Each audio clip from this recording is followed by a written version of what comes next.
The rule that 99% of traders don't follow is the simplest of them all, and yet it's the hardest one to keep. Do you know what it is? It's the rule of sitting tight, not the rule of getting in, not the rule of finding the tip, not the rule of reading the tape, but the rule of doing nothing once you're right. And nothing, my friend, is the hardest thing in this game. Every trader wants to trade. Every speculator thinks the business of speculation is buying and selling, hopping in and hopping out, catching this wiggle or that jiggle.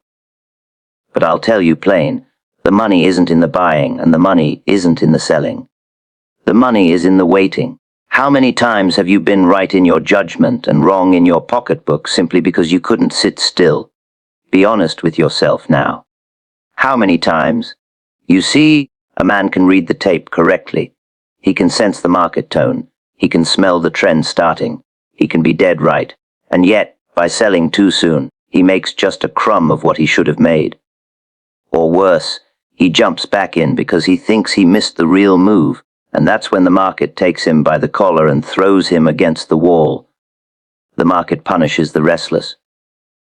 Did you ever notice that? The market takes pleasure in teaching lessons to the impatient. Now let me tell you a story.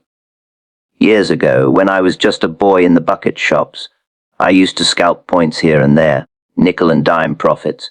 I thought I was clever, and in those bucket shops, being quick, being nimble, it worked for a time. But when I graduated to Wall Street, the real game, I tried to play the same tricks. And do you know what happened? I lost. I lost because the real game isn't about catching pennies. It's about catching the big swing. And you don't catch the big swing by jumping in and out like a jack in the box. No, sir. You catch it by getting in right and then sitting tight. But sitting tight isn't natural. It goes against a man's instincts. A man wants action. He wants to feel he's doing something. The minute the price goes against him a little, he feels he has to act. Or the minute he has a small profit, he feels he has to take it before it slips away. Tell me, haven't you done it yourself? Haven't you cut a profit short just because you were afraid it might disappear, and then watched the stock march on without you, leaving you standing on the curb while the parade went by? The rule 99% of traders don't follow is the rule of letting the market prove you right. Not half right, not almost right, but fully right. That means you must wait. You must give the market time to develop, and that's where most men fail. They don't give the market time. They want the profit now, this minute, this hour. They don't want to endure the waiting. And that's why most men never make the real money. I'll tell you another thing. Most traders think the danger lies in being wrong. They think the great risk is in making a losing trade. But the truth is, the greater danger is being right and not making the money that rightness should have given you. Because being right in direction, but wrong in execution, that is the bitterest pill a trader can swallow. And haven't you tasted that bitterness yourself? Haven't you felt the sting of selling too soon and then seeing the stock go exactly where you knew it would go? Listen to me. The market doesn't reward brains as much as it rewards character. You can know everything, you can read everything, you can calculate everything, and still fail if you don't have the character to follow the one rule almost nobody follows, the rule of staying put. Character is what lets a man endure the hours when the market tests his patience. Character is what keeps his hand from reaching for the sell button just because he's nervous. Do you have that kind of character? That's the question you have to ask yourself. You see, when I talk about sitting tight, I don't mean being stubborn in a losing position. Never confuse the two. If you're wrong, you must get out. Always. The first loss is the best loss. But once you're right, once the market confirms your judgment, then your job isn't to do more, it's to do nothing. And nothing, as simple as it sounds, is the hardest work in speculation. I remember in 1907, during the panic, I made millions because I sat. I was short, and the market was breaking, and every instinct in me said, take the money. Cover. Don't be greedy. But I didn't listen to those instincts. I listened to the rule. I sat. And the sitting made the millions. That same year, I saw others who were right but couldn't hold. They took their profits too early, and they left the big money on the table. They let fear rob them. Isn't fear the enemy of every trader? Fear and hope. That's what ruins most men. They fear when they should hope, and they hope when they should fear. A man holds a losing stock because he hopes it'll come back, and he sells a winning stock because he fears it'll slip away. Do you see how upside down that is? Do you see how most traders live backwards in the market? Now think about your own trades. How many times have you sold too soon? How many times have you snatched a profit like a beggar snatching a crust of bread while leaving the banquet untouched? And how many times have you held onto a loser because you hoped it would turn around? If you're honest, you'll admit it happens more often than you'd like to count. And that, right there, is why 99% of traders never succeed. The rule is simple: cut your losses quickly and let your profits run. But tell me how many really do it. How many really let their profits run? Almost none. They talk about it. They nod their heads when they hear it. But when it comes to living by it, when it comes to practicing it in the heat of the market, they fail. They fail because they lack patience, they lack discipline, they lack the steel nerves that speculation demands. Do you think you have those nerves? When I was younger, I used to think the market was about intelligence. I thought if I studied hard enough, if I observed carefully enough, if I kept my mind sharp enough, I could outsmart the market. But over the years I learned the market doesn't pay for cleverness. It pays for waiting. It pays for endurance. It pays for the man who can resist the urge to trade just for the sake of trading. Are you that man? Or are you like the 99%, forever restless, forever jumping in and out, forever grabbing at pennies while leaving dollars untouched? You have to remember, the market is like the ocean. You don't make your fortune by splashing at the waves. You make it by riding the tide. But to ride the tide, you must have the courage to wait. You must have the faith in your judgment, the faith in the trend, and the strength to hold fast while others are shaken out. And believe me, the market will try to shake you out. It will wiggle and wobble. It will tempt you to take small profits. It will scare you with small reactions. And if you let yourself be deceived by those minor moves, you'll miss the major move. Haven't you felt the temptation yourself, the temptation to grab at the little profit, the fear of seeing it slip away? The truth is, the market is designed to fool the majority. It's designed to test the patience of men. That's why 99% don't follow the rule. They can't. They don't have the patience. They don't have the discipline. They let their nerves get the best of them. And so they buy when they should sell. They sell when they should hold. They hope when they should fear. And they fear when they should hope. Isn't it strange how men repeat the same mistakes over and over again? The rule 99% of traders don't follow is so simple that it sounds almost foolish when you say it out loud. Sit tight. That's it. But think about it. How many men in your acquaintance actually do it? How many traders do you know who rode a stock from its birth to its boom without getting off too early? Almost none. They all get nervous. They all cut short. They all spoil their own game. And yet, if they'd only followed that one rule, they'd have fortunes instead of regrets. Now, don't misunderstand me. Sitting tight doesn't mean sitting forever. It means sitting until the market shows you that your judgment is no longer correct. It means holding until the trend changes, not until your nerves give out. And that difference is everything. Most men sit until their nerves break, not until the market breaks. And that's why they fail. So ask yourself this: when the next big move comes, when you're in right, will you have the nerve to sit? Will you have the patience to let your profit swell into the kind of profit that changes your life? Or will you, like the 99%, grab at crumbs and leave the feast untouched? The market pays for patience, not cleverness. That's a truth most men in this game never understand until it's too late. Everybody wants to be clever. Everybody wants to feel they're the smartest fellow on the floor, the one who saw something others missed, the one who caught the turn by a hair's breadth. But cleverness is overrated in speculation. You can be clever 10 times in a row, and yet if you lack patience on the 11th time, the market will take back everything you made and more. Patience, on the other hand, is dull, it isn't flashy, it doesn't win applause. But patience is what turns a correct judgment into real money. Tell me, haven't you seen traders who were right but couldn't wait, and so they spoiled their own profits? I've watched men walk into the market with all the brains in the world, men who could calculate to the 8th decimal, who could recite balance sheets backwards, who could analyze a company's prospects down to the last copper tack. They were sharp, no doubt about it, and yet they never made the real money. Do you know why? Because they couldn't sit still.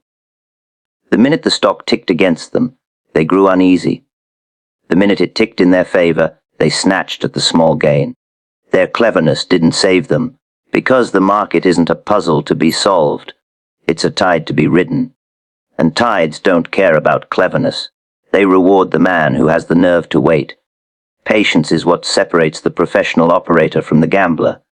The gambler wants action. He's restless. He's always looking for the next bet, the next thrill. He thinks activity equals profit. But in speculation, activity often equals ruin. The operator, the man who lasts, he knows his edge isn't in constant trading. His edge is in waiting for the big opportunity and then holding on when he's right. That requires patience of the kind most men can't muster. Do you think you have it? Cleverness gives a man ideas, but patience gives him profits. I can't count the times I've been in a stock and seen the quick boys grab their little point or two and be gone, feeling smug about their neat trick. And then the stock would run 20, 30, 50 points, while they stood outside watching, wishing. Their cleverness gave them crumbs, my patience gave me loaves. And yet most traders still chase cleverness. Why? Because cleverness flatters the ego. Patience humbles it. You have to understand, the market is designed to tease cleverness. It offers 100 small moves every day, plenty of chances for a man to show off his nimbleness. But the big swing, the move that makes fortunes, comes rarely, and it takes time. It requires a man to hold his position through all the little jiggles and jolts that tempt him to act. Cleverness jumps at those jiggles. Patience ignores them. Patience says, the real move hasn't finished, the trend hasn't ended, the game isn't over, and that voice of patience is the one the market pays in the end. Haven't you ever felt the tug to close out early, only to regret it when the real move revealed itself? I'll tell you, the most money I ever made wasn't because I was cleverer than the other fellow. It was because I sat longer. In 1929 I saw the market breaking. I was short. My judgment was correct, but if I'd let cleverness dictate, I would have covered too soon, thinking I'd made a neat turn. Instead, I waited. I held my ground. I let the market unravel in its own time. And that patience gave me profits that cleverness alone could never have delivered. Cleverness makes a man feel he's doing something. Patience makes him feel he's doing nothing. And most men can't stand the feeling of doing nothing. They itch to act. They can't bear the silence, the waiting, the sitting. But speculation is a waiting game. You wait for the right setup. You wait for the market to confirm, and then you wait for the move to unfold. Most men fail at one of those waits. They get in too soon, or they get out too soon. The man who succeeds is the one who waits through all three. Do you have the temperament to do that? Another thing, cleverness makes you fight the market, while patience makes you follow it. A clever man wants to pick tops and bottoms. He wants to be the hero who calls the turn. But the patient man waits until the turn is clear, until the market itself shows its hand, and then he rides along, without ego, without the need to be the smartest in the room. Who do you think the market rewards more, the man who fights to outsmart it, or the man who patiently follows its lead? Patience isn't just about holding profits. It's also about waiting for the right opportunity before you risk your capital. How many traders throw money at second-rate chances because they can't bear to sit idle? They think they have to be in the market all the time. But the truth is, you don't make money by being in the market constantly. You make money by being in the market correctly, and that often means waiting on the sidelines in cash, doing nothing, while others are busy chasing shadows. Patience to stay out is just as valuable as patience to stay in. Have you ever thought about that? The problem is, men confuse patience with weakness. They think if they aren't acting, they're failing. They feel useless if they aren't pressing buttons, making trades, doing something. But patience is the strongest position a trader can have. It takes far more strength to wait than it does to act on impulse. It takes far more nerve to hold your ground than to snatch at a small gain. It takes far more confidence to sit tight than to keep fiddling with your position. That's why I say patience is strength and cleverness is often just vanity. And let's not forget, cleverness is finite, but patience is renewable. A man can exhaust his cleverness, he can run out of ideas, he can burn himself out with constant scheming. But patience, if cultivated, never runs dry. It's a well that keeps giving. You can always wait. You can always refrain from acting. And in that restraint lies your edge over the 99% who can't help themselves. Doesn't it strike you as ironic that doing less often earns more in this business?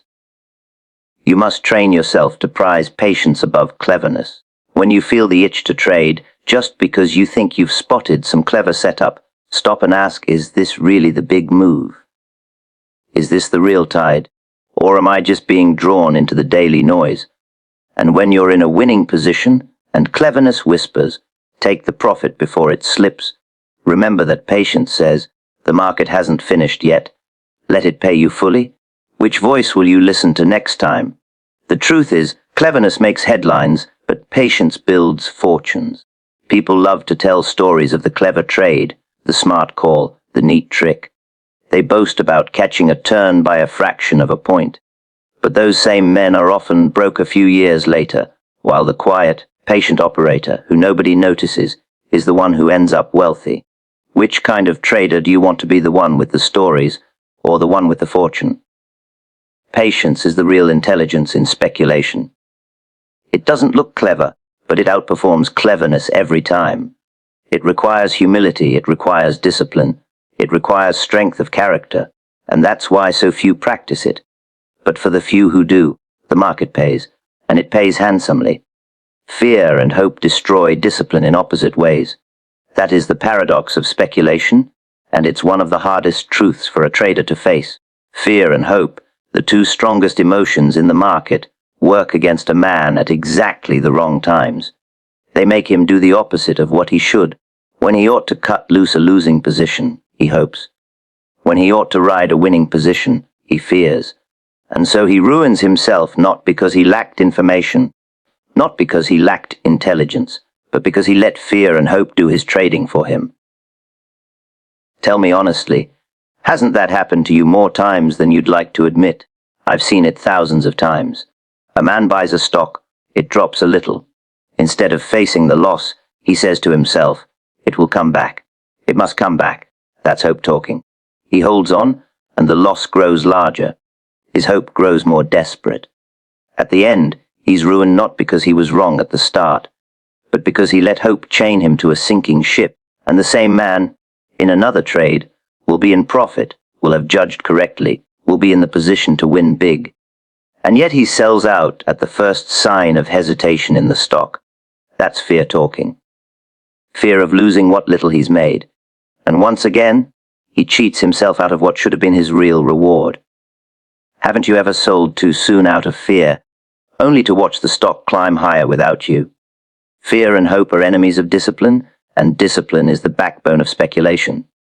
Without discipline, a man cannot follow rules. Without discipline, he cannot act against his feelings. And in this game, acting against your feelings is half the battle. Your feelings will always push you the wrong way. They will tell you to hope when you should fear, and to fear when you should hope.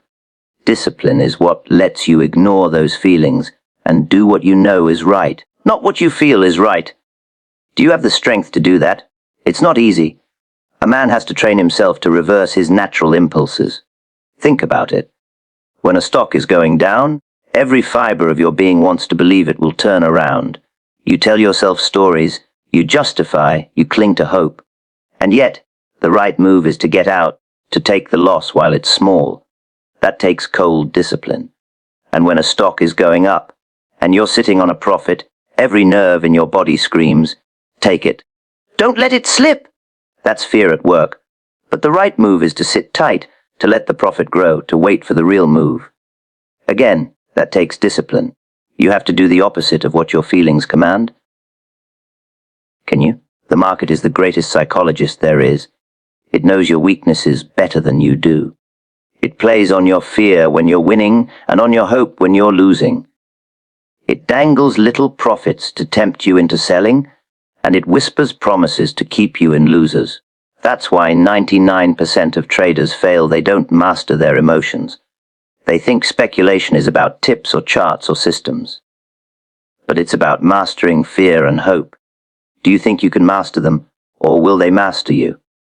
I remember one operator, smart as they come, but he never made it because he couldn't handle fear and hope. I watched him hold onto a sugar stock that dropped day after day. He kept saying, "It'll rebound, it can't go any lower." That was hope deceiving him. He lost heavily. The same man, a year later, bought steel on my advice. It climbed steadily. He had a real winner. But at the first setback, a mere dip in the uptrend, he panicked and sold out. That was fear tricking him. He missed the real profit. In both cases, it wasn't the market that beat him, it was his own emotions. Haven't you seen yourself fall into that same trap? The truth is, hope belongs outside the market. Hope is for your family, your future, your dreams. But hope has no place in speculation. The market doesn't care about your hopes. It doesn't rise because you want it to rise. It doesn't turn around because you need it to. Bringing hope into speculation is like bringing a candle into a storm. It will flicker out and leave you in the dark. And fear, too, has its place. Fear keeps a man alive in dangerous places. But in the market, fear of losing profits makes him sell too soon. Fear of being wrong makes him hold too long. Fear of missing out makes him jump into bad trades. Fear in the market is always misplaced. Do you see how both emotions lead you astray? Discipline is the cure, but discipline is the hardest thing to build. You can't buy it. You can't borrow it. You have to forge it by losing, by learning, by enduring the sting of your own mistakes until you finally see the pattern. The pattern is always the same. Fear cuts your profits short. Hope makes your losses long. Once you see that, you begin to fight back. You begin to make rules for yourself. Cut losses quickly. Let profits run. Follow the trend, not your nerves. But even then, the test is constant. Every day the market will try to make you forget your rules. Every day fear and hope will whisper in your ear. Will you listen to them, or will you listen to your discipline? I've said it before, and I'll say it again, the average trader lives backward. He fears when he should hope, and he hopes when he should fear. He clings to losses and sells out of profits. He does it because he lets his emotions run the show. And until he reverses that habit, he will never succeed. The successful trader is the one who fears big losses and cuts them, who hopes for big profits and holds them. He has trained himself to do the opposite of what comes naturally. That's what discipline is: unnatural action repeated until it becomes second nature. Are you willing to put yourself through that kind of training? The market punishes hope in losers and punishes fear in winners. That's the law of speculation. And until you accept it, until you see how those emotions sabotage you, you'll remain part of the 99% who never learn. The men who master themselves are the men who master the market. Everyone else is just grist for the mill, and the mill grinds without mercy. A trader's character matters more than his brains. That's a hard truth, and most men in speculation don't like to hear it. They think this game is about intelligence, about cleverness, about who can calculate faster or analyze deeper. They think the market pays for brains. But I'll tell you from experience, the market doesn't pay for brains, it pays for the right character. Brains can tell you what to do, but only character makes you do it. And doing it, not knowing it, is what makes the difference between success and failure. Haven't you ever known exactly what you should do in a trade, but lacked the will to follow through?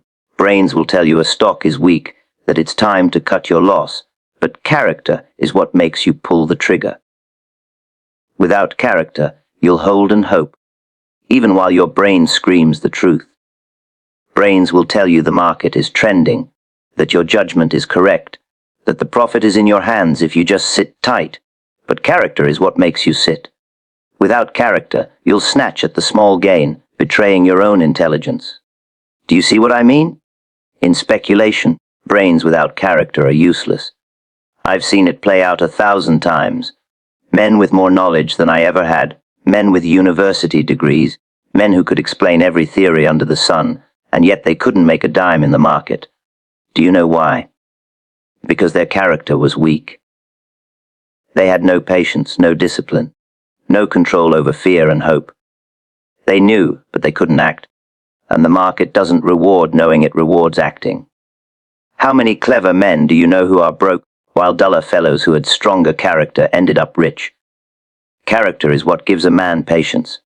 It's what keeps him steady while others are restless. The impatient man, no matter how clever, will jump in and out, grab crumbs and miss the real move. The man with character will wait, will endure the temptation, will sit still when sitting still is hardest. And that's how he makes the big money. Isn't it true that your hardest trades are never the ones you didn't understand, but the ones you couldn't hold? Character is also what gives a man courage. The market tests your courage every day. It throws you losses, it throws you false moves, it tries to shake your confidence. A man without character folds under that pressure. He listens to tips, he listens to rumors, he gets rattled by every jiggle in the tape. But a man of character trusts his own judgment and has the courage to stand by it. That doesn't mean stubbornness, it means strength. Stubbornness is holding on when you're wrong. Courage is holding on when you're right. Do you have the courage to distinguish between the two?